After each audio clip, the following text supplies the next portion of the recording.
Right. So I think there's like episode 3 or something. Episode 3, isn't It it, will Joe? be. Right. Yeah, that's right. So like, there's no decent music being released this weekend that we deem doable for a discography review. Worthy is the word. Yeah, worthy. Worthy of our review. So we're literally just going to chat shit about music for the next hour-ish. This is what it's all been coming to. This is why we made this, just to be able to speak our opinions for an hour and get views. It's going to be insane. I mean, I think it's a type of thing though that we just sort of we probably have these conversations in general quite a lot anyway. It's just like getting them out there and giving hopefully you something that you can potentially enjoy. This is going to be like the most organised pub talk ever. Oh yeah, yeah. Like I've literally got topics written down that you guys said we should talk about, or any sort of opinions, topics, anything like that. I asked you guys, what do you want to talk about? I wrote it all down. I didn't write your names down. I never said I was going to. You all got really weird usernames on Insta. So if we ever do this in the future, be sure to leave like an opinion, a topic, just anything in the comments. We'll have a read through and we'll see whether it gets done in the next video. And I promise I'll actually say your name this time. Yeah, if this type of thing you do enjoy, then give it a bit of a comment down below, and then hopefully we can look to doing this sort of thing in the future as well as the discography reviews. It'll be sort of a nice little change of pace, I think. Also, just one more thing before we get into it. We're on 198 subscribers at the moment, so do you want to just push us over that, please? Yeah. What is it all those like shit-house YouTubers say? I know there's 75% of you guys that are watching me right now aren't subscribed. It's so easy, so press the subscribe button now. And the bell. Do we have a bell yet? Do we get a bell I don't have a clue. Fuck the bell, just click subscribe, please. Can you imagine getting like a notification on your phone? A certain podcast has uploaded a new podcast. That'd be brilliant. Probably know when we do it as well, because it's called Sunday. That's when we upload. Called Sunday afternoon to evening. Yeah. Whenever we actually manage to get the recording done. Whenever we throw the last minute editing together. The current date is Sunday, the 17th of October. It's Saturday. It will be. Is it Saturday? Fuck's sake. It's Saturday the 17th. And it will be coming out Sunday the 18th of October 2020. Mm-hmm. So, could be quite close. I'm actually going to try to do it myself this time, the recording. It's not, so there will be a lot of shit left in that I just don't know how to get rid of. So if usually it's my job, but I'm handing over the baton, so to speak. So if there's like an airplane that goes over me for whatever reason, like there was the other week, that's probably going to get left in. Yeah, definitely. Right, you ready? We don't care about this one. Let's go. You ready to just get straight into this? Yeah, of course. We're going to try and keep this to an hour, so we're going to go relatively quick through some of these. Hopefully it's not going to be end of the world if we leave out something blatant. There's a few bits and bobs, a few controversies as well. Yeah, exactly, and there's a few that we could probably talk about for a whole episode, so if we don't maybe do a certain topic as much justice as maybe we should do, we could really sort of do a whole episode on it. You'll see what we're talking about later, hopefully, with some of the topics, and if you would like to see a full episode on them, just let us know. Alright, so topic number 1, we've got our own little stalker, Shoni. Someone wants to know where we're from. How far are we narrowing this down? Well, I don't want to give too much away. So we live in sort of in Yorkshire, Scunthorpe area. Excuse me. Hence our accents. We do. Go on. I'll let you go as far as you want to go. I'm sure Yorkshire's a lovely area, but we do not live there. We're from England. Yeah. We're from the northwest. Have I gone too far? Basically, what he wants to tell you, which without actually saying the words, I know, I'm going to be the only one who's able to say this because I'm not too bothered about it. But we're proper wolves. Oh yeah, Um, we're the woolliest of wolves. If you know what yeah, that means, let people in the comments know what a wool is, in case you don't know. But we're from a place called Ellesmere Port. It's quite. I wouldn't have gone that far. Don't tell people that. Well, you wouldn't You've have just gone that pushed us far. down from 198 subscribers down to 100. People don't know Jesus where. Christ. People don't know where Ellesmere Port is, lad. Yeah, as soon as they find out, they'll be unsubscribing in no time. Let's go visit Ellesmere Port. I'll leave a link to that beautiful Oh. advert for visiting Ellesmere Port in the description. Um, They completely bum off like the little sports village, don't they? They act like it's a whole area. Like, no, it's about 100 feet. It feels like it's tiny. Right, that's where we're from. We just a little bit south of Liverpool, across the Mersey. We're not going to narrow it down any further, I'm afraid, because we will. yeah, very I could tell you soon. what road I live on, but Very soon we'll be getting like stalkers and that on too, lad. yeah, of course. Obviously, I could imagine quite a lot of people, sort of, all of our 198 subscribers, only 40 of you will be watching this at very most. I could imagine you all coming to try and find us, and I don't really want that. The majority of them are family and friends anyway. They already know. Yeah. They could well drop our address in the comments.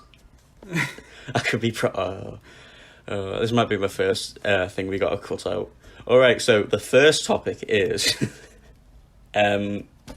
next topic. Someone said, "Why don't you get Andy Nicholson on the podcast?" If you don't know who Andy Nicholson is, he was the first bassist out of the Arctic Monkeys. He wrote the first album with them. Yeah, and he's starting a new thing. I think he's like called Gold Teeth. For reference, I dropped him a message, and he blanked me. I'm sure him. The little knobhead, what he doesn't realise is you've got triple his follower account. Triple on Instagram.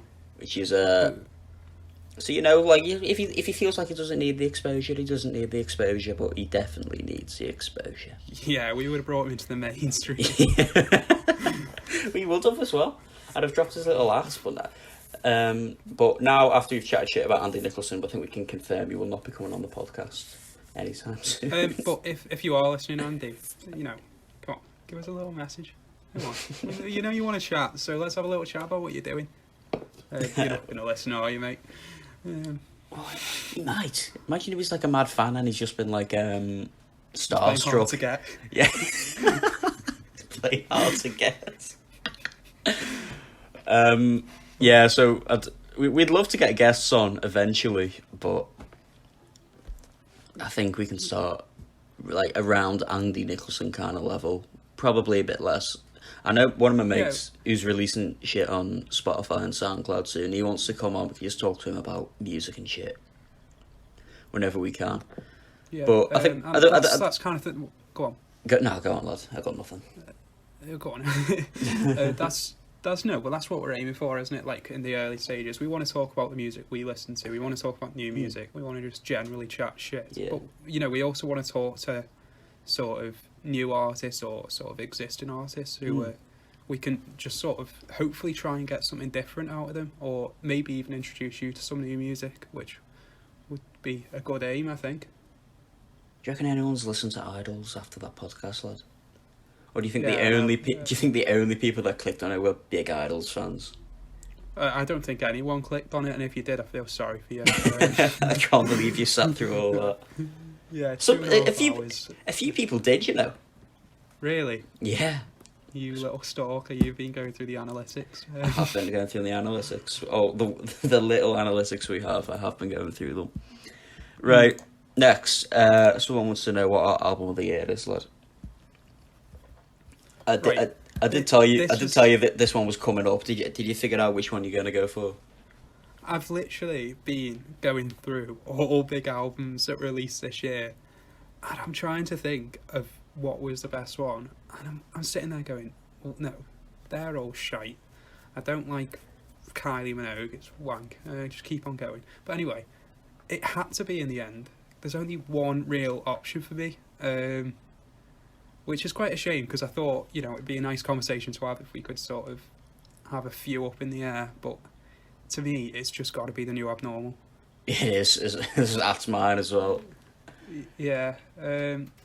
Unfortunately, this year maybe hasn't been the best for music, has it? Really, especially. There's been a few bangers. Events. I loved Dua Lipa's new album.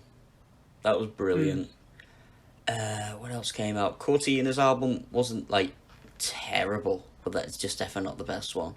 I think the only reason we're not talking about, I know, the Ultramono by Idols, which I did also really like, was purely because of how brilliant the new Abnormal is. Yeah, I do really enjoy the new Abnormal. It is brilliant. Should we give an honourable mention to Zeros? No, let's not. No, let's not give an honourable mention to Zeros. Most average album I've ever heard. One good tune, that's about it. Yeah. Alright, mate. Go on, so what's your favourite tune off the new Abnormal? It's just, The Adults Are Talking is probably top 5 Strokes songs now. And for anyone that doesn't know, we're very big Strokes connoisseurs. We know what we're talking about, relatively. It is. Yeah, to an extent. It is brilliant. Ode to the Mets is great. At the Door is great, but The Adults Are Talking is quite I do like Brooklyn Bridge, the chorus as well. That's my least liked song on that. Really? Yeah, really. I'm surprised at that. Don't start the really again. Really? Oh, no. We've recorded one episode in advance, and there's a certain moment in it where everyone says really at exactly the same time, so that's where that's coming from. Really? If we ever get to uploading the Wombats episode, which will come in a quiet week, that's when you'll hear that, so look out for that maybe at some point. So why don't you like Brooklyn Bridge, the chorus? It sounds like it sounds like the Pet Shop Boys just kind of right. It sounds like what the Pet Shop Boys would have made if they just weren't very good at writing music. What about and they got forced to use guitars more. Bad Decisions. Oh no! Bad Decisions sounds like B-Tech Smiths. Right. So literally, the ones that I like, you though. I do like Bad Decisions. It's just not. I suppose it is repetitive, but it's repetitive, and the single toned singing is just but. It's just Julian singing on that album was brilliant, but it just doesn't come into show there. I didn't think they needed to add the synth piano for Brooklyn.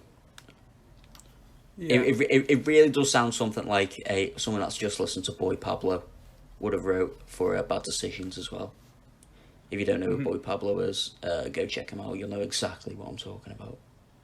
Right, ready to move on to the next topic. Before we do, I don't mean to kick a dead horse here, but if you haven't listened, to Ultramono, he's already dead. Listen to Ultramono because it is a decent little album. I can't believe you like that more than Joy. Yeah, I was really shocked. Again, we are kicking a bit of a dead horse, so if you want to hear more about Idols, go and listen to last week. But go on. If you're a big Declan McKenna fan, go check our first episode. Right. Someone asked, were we happy with the Leeds lineup for 2020 this year? 2020. The headliners. Give me one word. Give me one word. Were you happy? Is that a word? Yeah, that would have been the probably word that I was looking for. Slightly happy. It's it's what we're gonna do. We're gonna go into a proper Leeds 2021 full lineup breakdown when the full lineup does come out, or then at least the next announcement comes out. Yeah.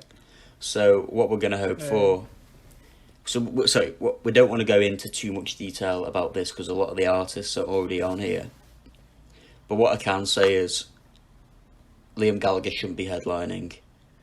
Stormzy would have been brilliant. Rage Against the Machine, they just make me want to fucking flip cop cars and punch everyone. It's brilliant. There's a lot of people on that lineup that show that Leeds is really losing its identity. And it's going towards the way of V-Fest, if you know what V-Fest is. Yeah. So I wasn't happy, but you go to festivals with your mates. You don't go for you don't really go for the lineups, do you? To be fair, not all the time anyway. For me, I think this would have been.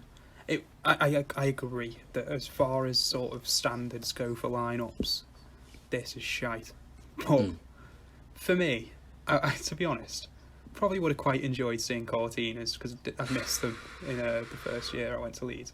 You know, Two Door were there, Idols and Declan McKenna, Sam Fender, and even acts like AJ Tracy be decent to see. But you know, you've got. I agree with what you're saying in terms of sort of. As far as standards go for Leeds, having Liam Gallagher as a headliner, and then underneath him, you're looking, the sort of sub-headliners, you're looking at Cortinas, Migos, and Jerry Cinnamon. You're thinking, really? Really? Yeah, to me it looks like they really blew the budget on Rage, and everything else was just a bit like second afterthought. Like, I know people love Jerry Cinnamon, and people know that I hate him. Like, seriously, just before the headliner? You kidding me? As weak as a headliner is on that day, you kidding me? Ridiculous. It was... I'd give it a proper 5 out of 10. And it's the only real shame about this year, really, is that we didn't get to see KSI live. KSI's coming next year, isn't he? Yeah, I know he's coming again next year, but, you know, we would have saw him 2 years in a row, and we would have been proper fans following KSI around. I'm really gutted about not being able to see Rage. Yeah, I know. That's go on. They seriously make you just want to start fights. It's brilliant. Yeah, that's the main difference, isn't it, this year, as compared to sort of next, the absence of Rage. But obviously, again, something that we'll talk about in another episode. Right. And see, I'm getting good at this whole podcast setting up thing. I've got a question to follow up with this. Who are your dream 3 headliners if you had to pick 3? And make it relatively possible. So I don't want them dead. No. This is quite unfortunate because I swear I could have sworn that you told me to be ready for this question, and now I don't have a clue. I feel like you've really put me on the spot here, even though you really haven't. Who would be my dream 3 headliners? Go on. Would you be able to start me off on this one? No, you're in the frying pan. Fire's turning up, mate. You got to continue. I will. Just at 3 of the people that I've already seen live. I'd love to see Monkeys, but I've already seen them. Mm-hmm. I'd love to see Strokes, but I've already seen them. So I'm just about bucket listing ticks here. I'd love to see Foals. You may have got tickets to see them anyway, but it doesn't matter. I'd love to see Foals. I'd love to see Queens of the Stone Age. And the 3rd, who would I really, really like to see? I'd love to see Kendrick. I'd love to see Kendrick live. I wouldn't have expected you to say Kendrick a lot there. He's one of my favourite rappers. Right. And it was quite a basic choice, but he is brilliant. Maybe something like... Who would put on a proper good show? Dua Lipa would be really good. Who would also put on a proper good show? See, I can think of... I'd love to see the Strokes again, actually. Yeah. That'd be good. Go on. I can think of one, but I know we can't really count it. Because I knew my first 2 were, but I didn't know who I was going to go for my last one. So obviously, I know you've seen Strokes and Monkeys before, but I have not. So I think all potentially two of the three that you named I'd seen before. And yeah, I haven't seen Strokes and Monkeys, so they'd be up there for me. And are we going to allow me to have this one as my third one? And I think you know who I'm going to say, even though it's not feasible given circumstances of this year. Kasabian. Is that? And I know there's been a lot happening with Kasabian this year, to say the least. If anyone's wondering, me and our Sharon, we had tickets to see Kasabian this year in their Solstice gig in Leicester. Was it Leicester? Yeah. Yep. Leicester, the hometown, the motherland. Coronavirus kicked in, and then someone kicked in another person. It was so we won't be able to see them anytime soon. Not to get into it. I'm going to say my third one. Surge. Just Surge on his own. Just Surge. Well, Surge's got a solo project. Yeah, exactly. So I think I'm gonna push the boat out and say Surge. I'd really like to see Surge live. I think what's going to happen with it. I do think what's going to happen with Kasabian is just going to be Surge taking frontman spot, because it was quite shared vocals. Yeah, definitely. I don't think they need to bring in anyone else and really change up everything. Tom has to go, otherwise Tom does have to go. Yeah, of course. But it certainly makes sense. I don't want to see like a whole AC/DC thing where they just bring in a whole new frontman. No, it would change up everything. At least with Surge, to an extent, Surge is irreplaceable. I mean, sorry, Tom is irreplaceable, except for by Surge, because Surge could do that job quite easily, I think. I mean, let's say if this happened with, I don't know, Arctic Monkeys, they'd have to get another frontman. I mean, they'd have to. I think. I don't think they'd make. I don't think they'd do it anymore. But they would have to get another frontman because they couldn't have Matt doing them all. Yeah, I mean, I think. I mean, if it happens at Monkeys, it would just be the fucking end of them, wouldn't it? Yeah, it was. Of all the bands to happen to, Kasabian have one of the higher chances of them actually carrying on. Yeah. And I'm pretty sure they've got an album. I'm pretty sure they're just in the stages of mastering their next album. Mm-hmm. But I don't know whether they'll have to re-record all the vocals because Tom did some. I'm not too sure. Yeah.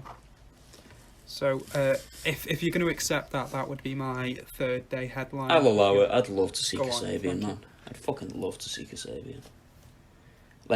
We got so unlucky. We had Foles tickets, no. Kasabian tickets, no. We were going to go to that FIB in Spain, weren't we? No. Yeah, Benicassim. Leeds Festival, no. It's been a bad year for music, hasn't it, really? It's been a rough year. A fucking Green Day released that shithouse album. It's been a terrible year for music. Right, we just talked about Monkeys. This one is definitely going to go in the title to get some clickbait going. Which we need to get better at clickbait, lad.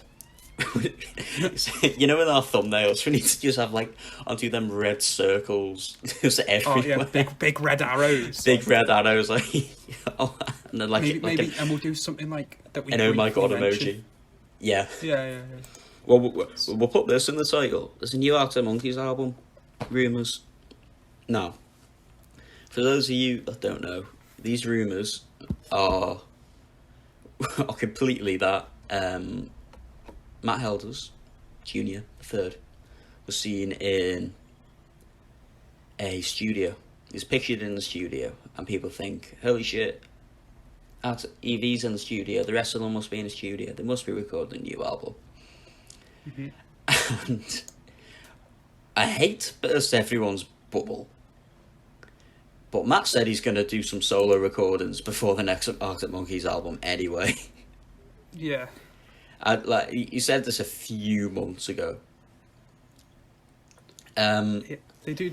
I mean, it does seem pretty much kind of, except for that it's pretty much unfounded, isn't it? They're not, it's extremely unlikely Yeah. that this is true. It's very unlikely, especially Yeah. saying like they haven't gone on a hiatus, but Matt wants to do some solo recording, Hmm. and if he's in the studio, that's 95% sure.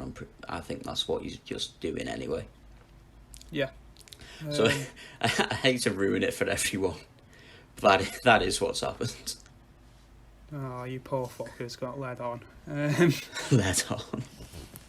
But how long do you think it would be that we're sort of looking for before we do sort of start to maybe see a revival, a next album for Whenever they need money, these guys are Yeah. multi-millionaires now. They do not need to make another album. Yeah, I suppose they really don't. It's like when they made their first album, they needed to follow it up relatively quickly to keep the hype train going. Of course.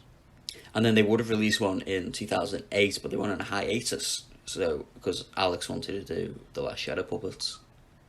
Yeah.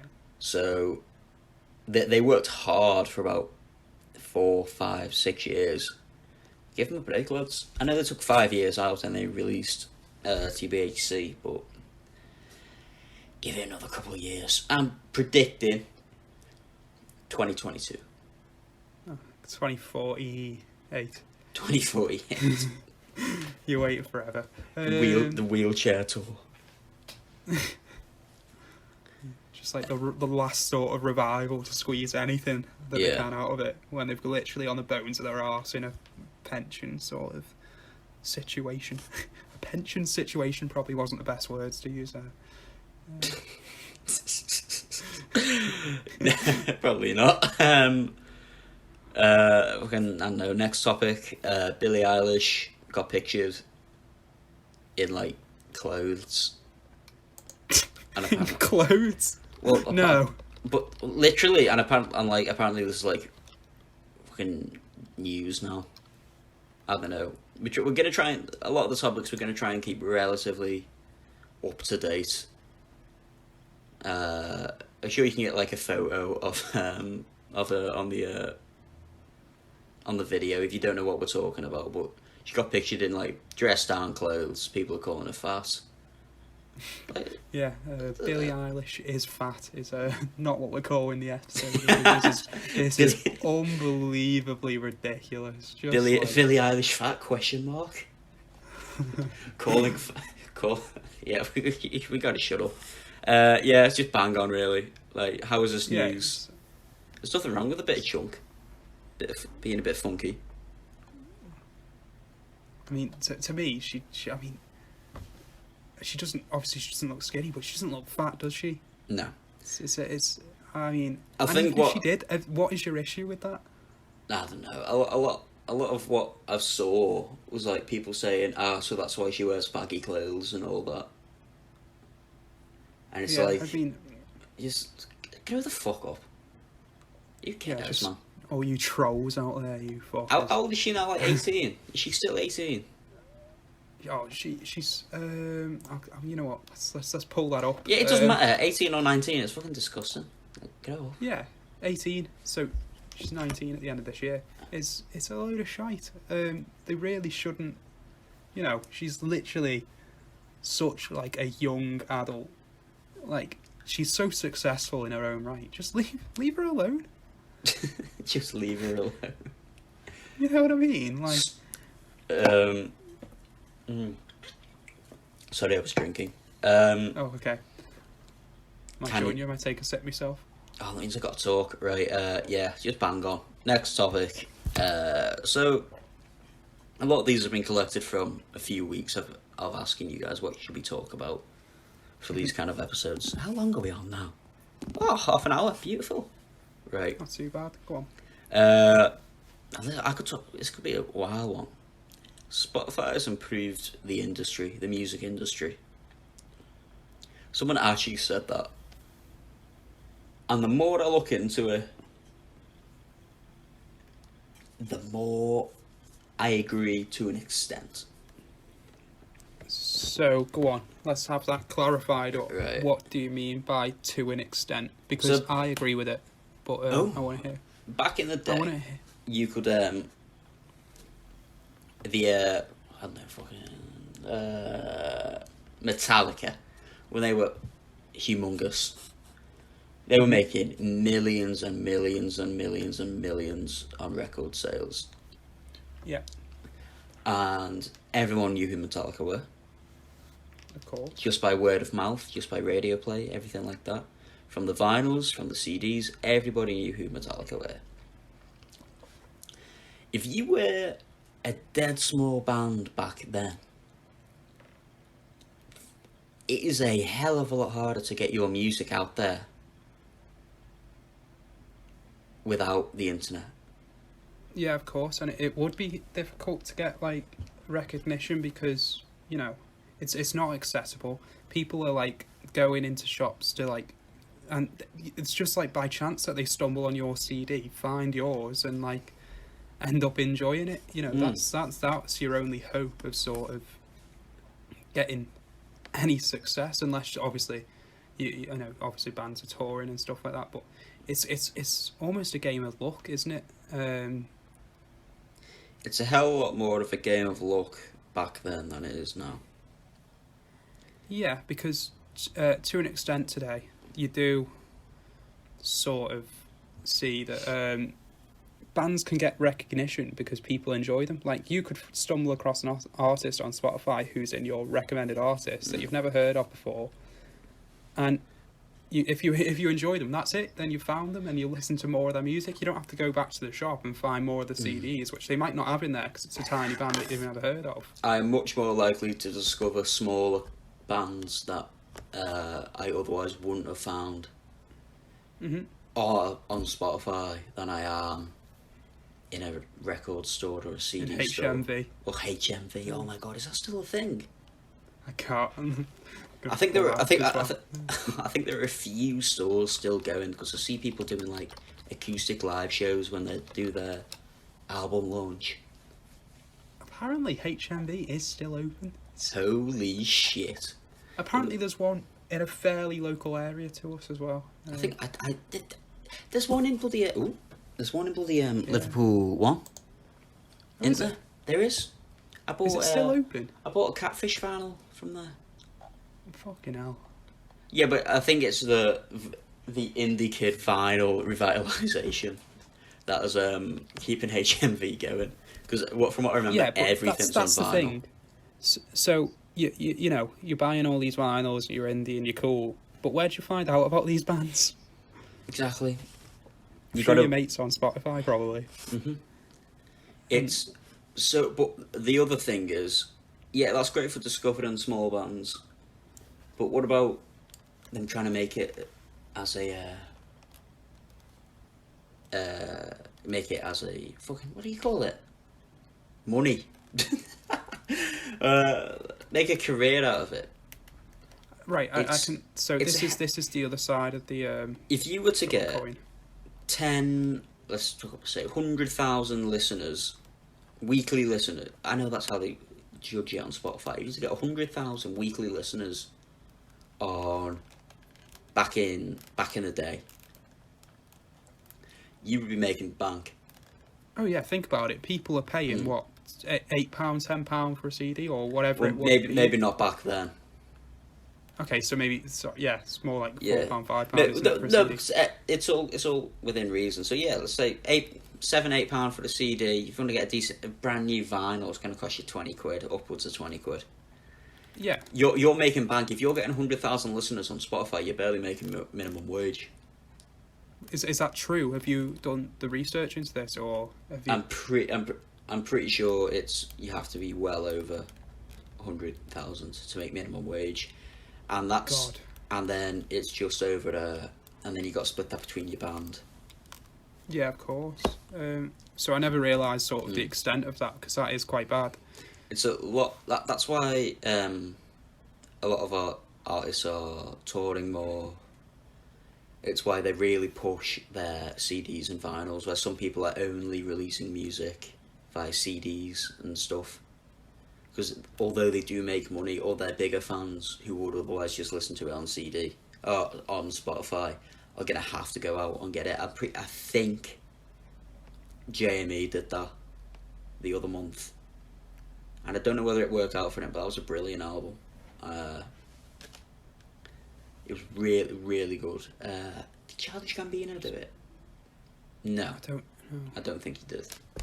You've got to think, the other thing about Spotify here is that it's sort of, I know we've already said how it sort of makes bands easier to find new music and stuff like that. Do you think there's also an issue with kind of, is it an issue that there's oversaturation?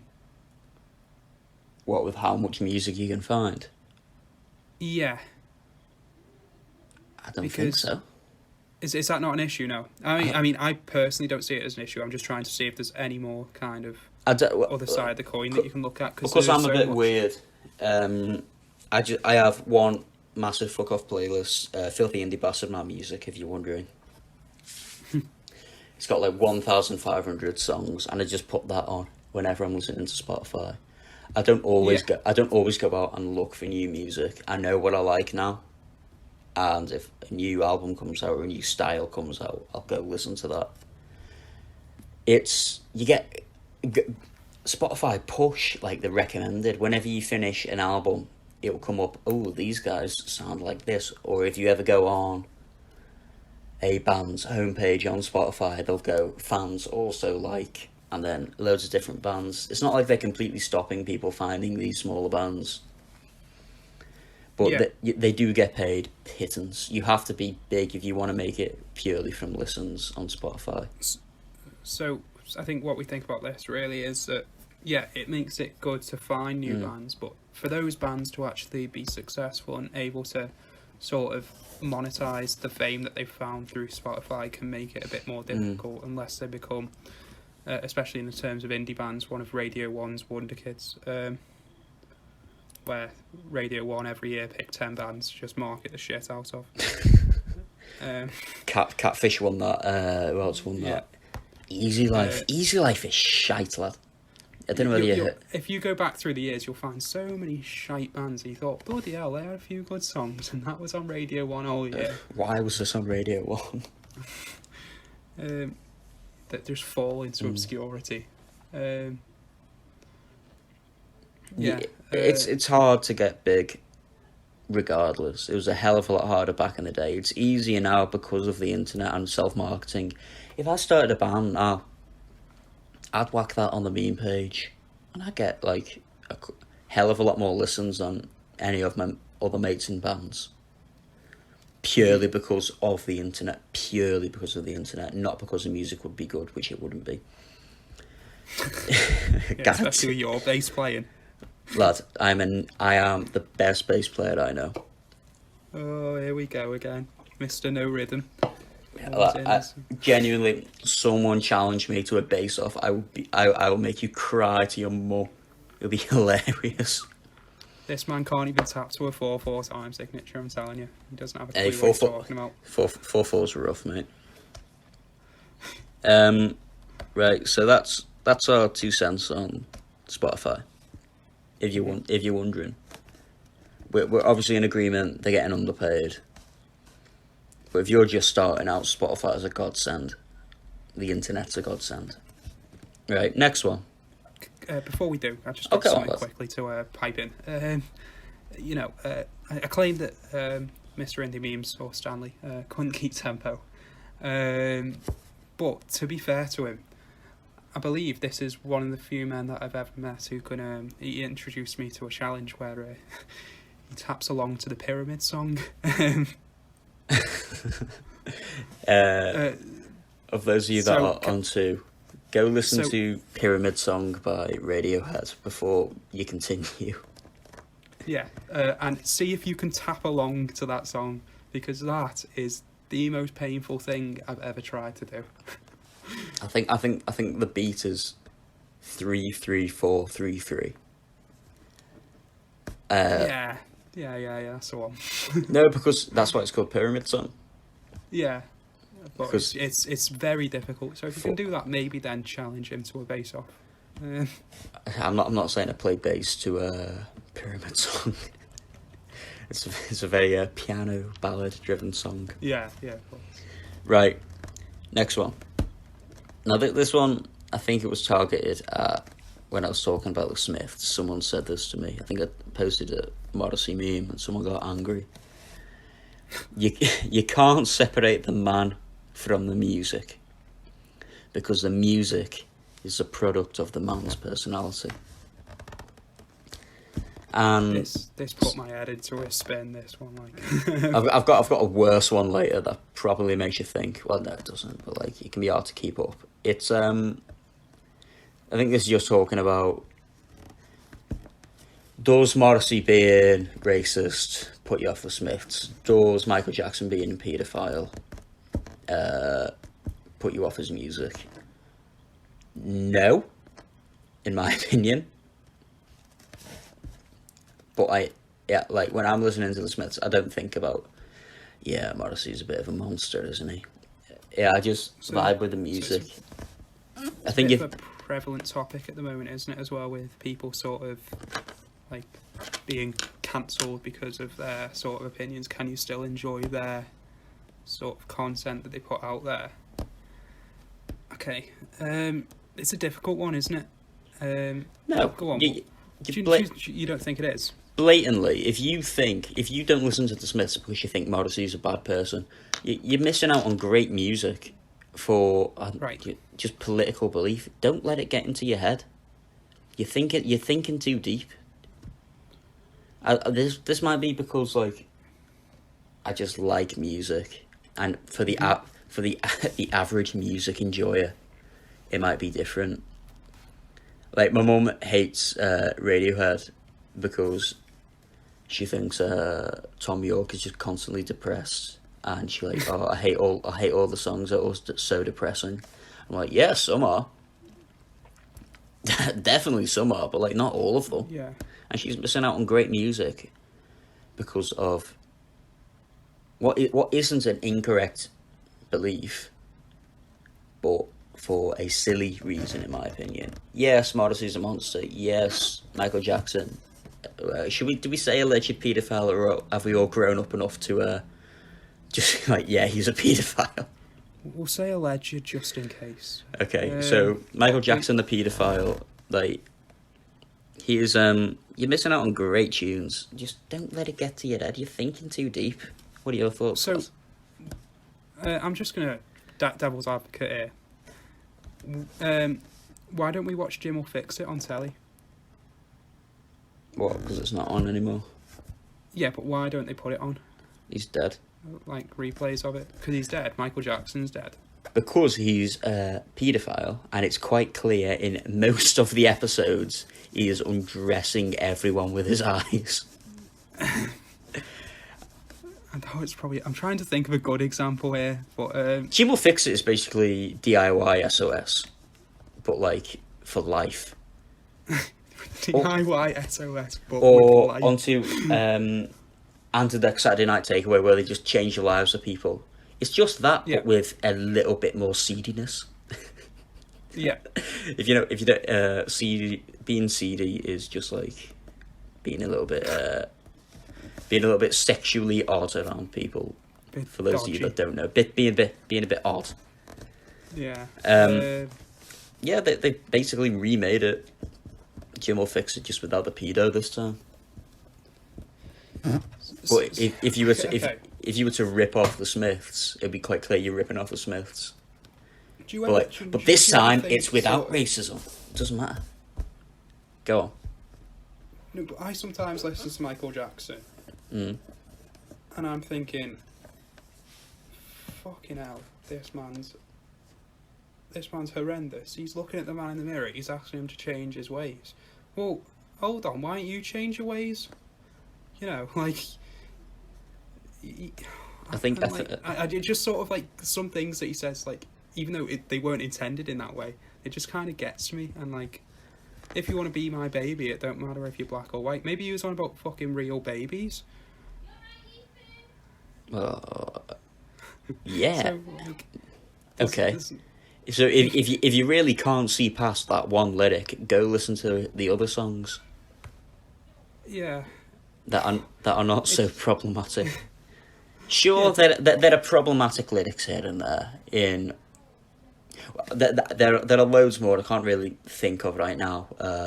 So we're just going to stick with Smiths and Michael Jackson. okay. Sure, hell, I, there are problematic lyrics. okay, but what I'm saying is, I Mm. do not blame people who don't want to listen to them anymore. No, I get it, but it might. I'm pretty sure it's just because I really like music and I like appreciating the music. But yeah, I can see why people don't do it. But I think you're just missing out on some great tunes for no apparent Yeah. reason. Well, okay, I can sympathise with that. I can say, yeah, you can, because people still do enjoy the music, obviously, and I think you can't blame them for doing so. So I'll give you it. Right. Now this one I like, and I didn't think too hard about this one, so I might have to go with a relatively basic answer. What is the greatest song cover of all time? Oof. The greatest song cover of all time. Yes. Um, did you have any in mind at the start or not? If you haven't seen Arctic Monkeys' Love Machine cover, it's fucking brilliant. It is absolutely brilliant. To do it in the Live Lounge, Radio 1. That's just remind me of two other covers as well. Go on. Have you? Wombat's his covers of Price Tag and Bleeding Love by Leona Lewis. I mean, I do remember that. That's a very good one. yeah, but I think they're more just kind of sort of piss takey ones. In terms of Circa Waves did a great covers. one. What do Go you on. call it? Somebody Else by the 1975. Circa Waves made that a proper rock song, and it sounds great. Go listen to that. All right, Go listen to that. I'm gonna give that a go afterwards. Before I really interrupted you, sorry, go on, what were you saying? No, I mean, I haven't seen that before. I wasn't actually going to say anything. I didn't have a, but I'm trying to think of some of like actually the great sort of covers out there. You go to the I'm trying to classics. think of ones. The man Yeah, who if you go sold for the man who sold the world. Nirvana cover David Bowie. That's one of the bigger ones, but trying not to be too basic here. I know this is another basic one. Go Amy on. Winehouse's cover of Valerie. No. Yeah, No? is it? I prefer the original. I prefer the Zootons version as well, personally. But I mean, obviously, Amy Winehouse is much more synonymous with that song now than Yeah. the Zootons. I'm trying to think of huge covers. It's quite an interesting one actually to think about. I'm sure there's a blatant one that I'm missing. Yeah, But- and I'm thinking the same here. You've really Think got me of- in a bit of a stump here. I think Gorillaz did one. Did they? Do you Oh, know? I mean, no, not Gorillaz. Slaves did Skepta once. You ever seen that, mate? Did they? No, I have not seen that. That would be Oh, brilliant. that is it is so shit. It's brilliant. It's one of I them. think you've mentioned that to me before. Actually, I think that would be quality. Here's another really good one. They all come from the Live Lounge. Yeah. Is there any that aren't sort of live lounge that you can think of right now that are like No, actually but just... I do know the worst one. Go on. Biffy Clyro. Biffy Clyro. No, it's because Biffy Clyro did WAP. The Cardi B, and it is absolutely shocking. I can't imagine that's gone well. I'm not gonna lie. I love Biffy so much, but like it was bad. It was bad, lad. It was really bad. I think there were some like mad live show ones that we're not thinking about. Have Idols done any? Have Idols done any covers? Not that I'm aware of. I did do a bit of looking, but I feel like there'll be some brilliant ones from Idols. Mm-hmm. Yeah, Is this right? Tell you on. what, maybe we'll keep this in mind For another day. Yeah, and I'm gonna keep on thinking about it. If anything pops into my head, then I'll shout it out. You do the same as well. Will do. Right. Next one. If a band sells out, does it make their music any less appealing to you? So, no. I mean, that's straight away for me. No, but I think it can if they sell out and I don't like their music. But I think. But it doesn't ruin music for you because you never liked it anyway. So let's talk about.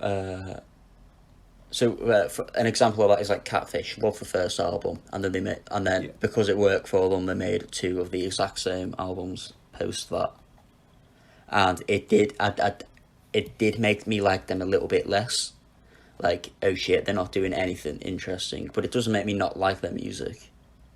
Mm-hmm.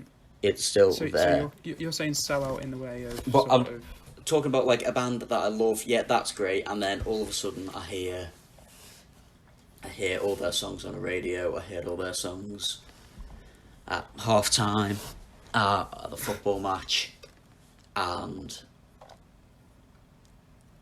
all of a sudden I don't like it. The best one I can think of is the Black Keys. Of those of you that don't know, the Black Keys used to be just Dan Auerbach on guitar and Patrick on drums, and it was like that for a few albums. And then they brought in all guitars and a bass and pianos into, I think it started with El Camino, or maybe it was. And a load of people to come in and whistle. Maybe, I think it might have actually been Brothers, I'm not too sure. It was one of those albums. And that, I like some of the songs, but it kind of got rid of that rawness for me. So I wasn't vibing with it as much. And then I heard all those songs on like Ford adverts, and at half time, and here and there, and it felt like everywhere, and it did make me like their music less. A little bit because of the style, but because I could feel like, yeah, they've just kind of sold out here. They have just gone for the money. And it was quite clear that they went for the money. And it worked. They got the money. They got a hell of a lot more radio play than they used to, but it did kind of ruin the Black Keys for me. So, the question I'd ask there, just to try and sort of get more out of you here, is how do you know that constitutes them as selling out, not just their music style changing? They literally said they were selling out. Right. In an interview, they said, we could have sold it to Ford for a while ago, but we said no, we don't want to sell out. And then in a few years' time they go, yeah, let's do it. So they're admitting they sold out. In the sense of, okay, I understand Forward, but in terms of their sort of change in style of music, how do you know that that's sort of just not the way that they kind of wanted to go? Because obviously, if you look at like sort of after, if you sort of at Brothers El Camino, On to Turn Blue, they're the most popular albums. Yeah. Well, and it really worked for them. Mm-hmm. So does that constitute as selling out, or is it mainly the Ford thing that got you there?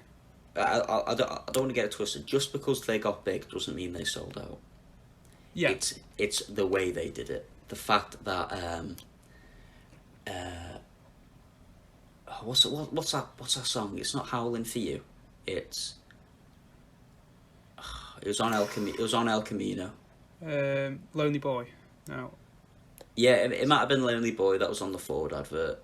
It's the fact that was. I think it was. It was the fact that was everywhere.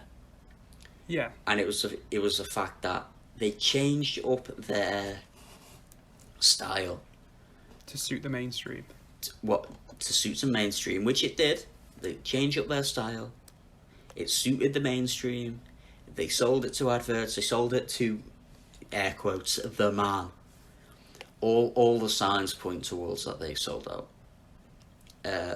Think about what we call it, Nickelback. There's one. Do you remember when they? You might remember, like back in the day, they had a Rockstar. That song, it got sold to a DFS over in this country. Did it? Yeah. DFS. I did not know that. DFS. No way. So, and it didn't make me not like the song. In fact, it like got me into that song. But that is technically selling out. I guess So, making music for money and not making music because you like the music. But we're never going to know whether they like that music or anything. Yeah, of course. I think if you're talking about the Black Keys still, though, you know, and I think this is the same for a lot of people as well as me. So I can understand maybe I'm kind of the mainstream that they're trying to target their later albums to. But if I had to listen to Thick Freakness now or ever again in my entire life... You're not a fan? No, I mean, I just didn't like it at all. Whereas there are a few tunes on El Camino that I do like. Obviously, that is kind of reinforcing your point, if anything, saying that they're trying to suit the masses. But for me, personally, I don't understand why fans from early on who did like stuff like Thick Freakness, who would not enjoy the later music and just say, oh, you're selling out, you know what I mean? People do it all the time. I didn't do it. I still love El Camino. Turn Blue's brilliant, but What do you think of so do you think this goes for sort of any songs on adverts? I think you might know what I'm hinting at here. Ooh, do I? Go on. A certain famous band who so were sold out to a certain travel agents. Yeah, that's a good one. Strokes put Someday. He sold that to Tui previously. Thomas Cook. And what they did, that summer or that year, it felt like they were selling out. 2019, I think it was, because they signed up for every festival under the sun. They only played an hour when they were headliners. They sent that to Tui, got a bit of money for there. They released the new Abnormal, which was only like 9 songs. Yeah. Something like that. It's I'm pretty sure it's still got the same time length as like a normal album, like 45 minutes. It's 9 songs, 45 minutes. But still less songs. It felt like they were cash grabbing. I wouldn't say, as I said, that's quite a mild sellout. Just one song on an advert. They haven't changed their style or anything. No, I mean if anything, it's such an old song. It is a very old song, but it's I don't think just giving a song to a company means that it's selling out. But yeah, for me, especially in terms of Sunday, actually like kind of, I don't know, it kind of, I don't know if it made me enjoy the Strokes more, but it kind of brought me back to them because it was like always in my head sort of thing, and people that I sort of knew, who were in work or whatever, that would be like, oh, I know that song, that's one or the two, yeah, but I might start listening to Strokes, you know what I mean? Well, the thing is, so I can see why you do it. That advert came out in about January, and that was the time we booked our trip to Zante, wasn't it? Oh God, yeah. So now every time I think of that song, I think of Zante, I think of holidays. It does make me love the song now. We'll have to talk about Zante eventually, won't we? Yeah, that'll come another day. Maybe few years. Yeah. Few years time. Yeah, let's wait a few years before we talk about that. Yeah, so that's our 2 cents on selling out. It doesn't make it any less appealing to me. But yeah, I can begin to dislike the band, or in general. Right, now, here's a little bit of a thinker. I'm going to have to do a little bit of explaining here. Go on. Rock is the new metal. Indie is the new rock. And pop is sometimes the new indie. Now, what I mean by that, what you can think of it is like every genre has moved one up in how hardcore they think it could be. Now, I'm talking in the terms of mainstream. So, if you were to really, you'd wouldn't. Let's say 20 years ago, you hopped on Radio 1. You might be able to hear. You might be able to hear a bit of Foo Fighters or something, bit of rock and roll, whatever. If you click on Radio 1 now, you're not going to hear Foo Fighters regularly. And if you do, I guarantee a lot of like average music listeners would think, holy shit, what is this heavy metal shit? And let's say Arctic Monkeys, they were definitely an indie band over rock. But now it does feel like a lot of people would see them as rock, like proper rock and roll. And it is sometimes. If you were to look, for example, when Rage Against the Machine got announced for Leeds this year, everyone was saying, I don't want to hear these fucking goth metalheads fucking screaming in my ear as a headliner. And that was a genuine thought for a lot of people. It was, it did kind of piss me off slightly, because they're rock and roll, but do you get what I'm saying? Rock feels like it's being treated as a new metal, indie is a new rock, and a lot of pop artists, they're introducing low-key beats, indie, a few guitars, instead of it just being like piano and all that, feeling a little bit more indie. I'm liking that. But everything's kind of like moved up a level. Yeah, because sort of this kind of indie music was kind of the pop music of the 90s, wasn't it? In the noughties, Mm-hmm. just like, oh, not in the noughties, it moved quite quickly into girl bands in the noughties, but, you know, like stuff like what was in the mainstream in the 90s? Big band from Manchester. Yeah. Oasis. Blurred as well. Blur, mainstream. These were all the bands that, if they were around today, they'd be seen as indie bands.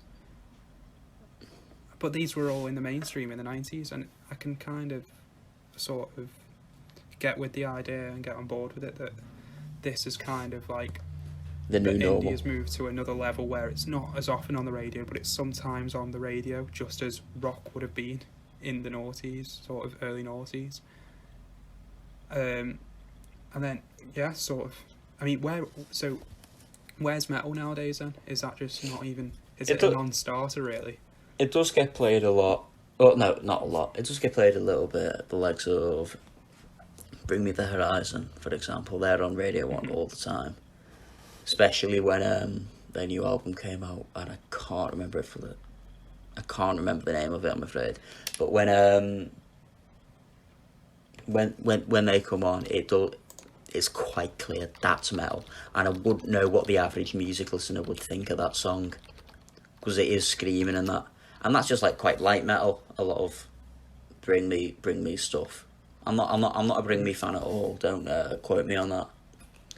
But I can imagine a lot of people would hear that and think of the fucking, I don't know, fucking Slayer or some shit.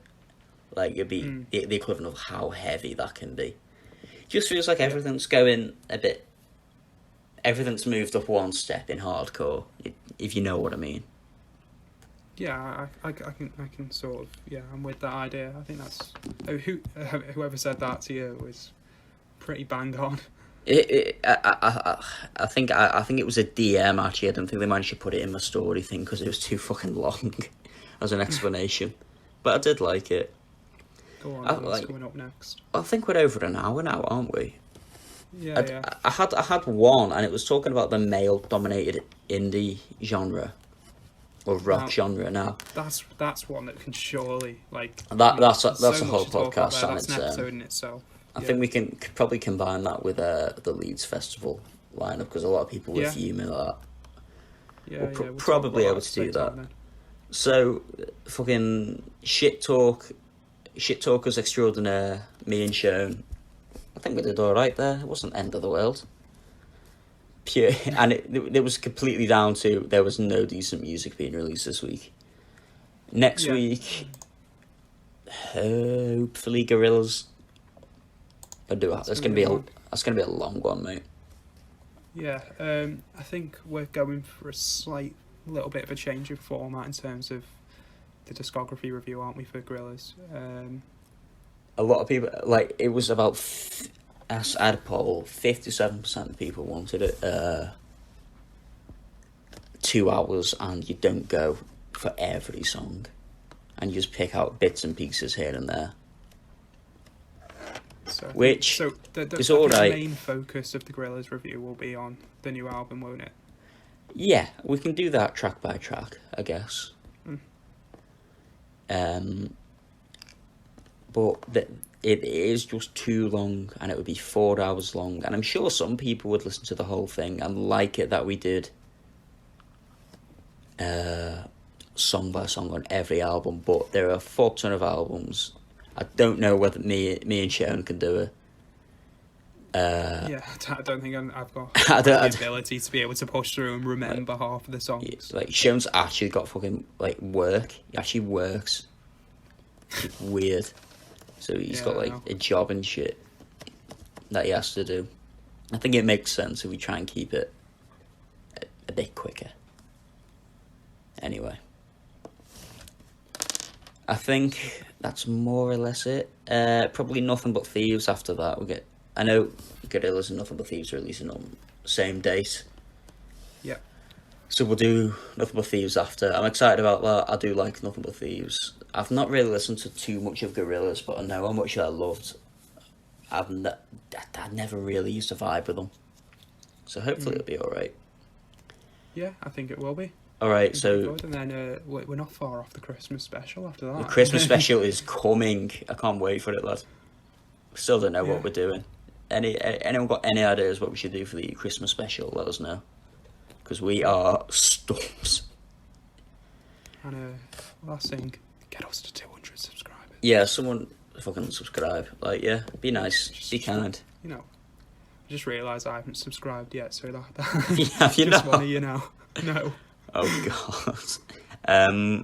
But yeah, I've got. Why would they do that? I don't want to hear about this shite.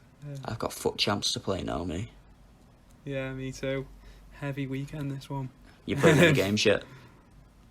What? Sorry. You played any games yet? Yeah, I played 1-1-1. That's all I've got in the bag so far. Raheem Sterling doing bits from right back. I'm not even going to ask. Valverde tore me apart in my second game. He's so expensive. Right, that's enough FIFA talk. Bye, I guess.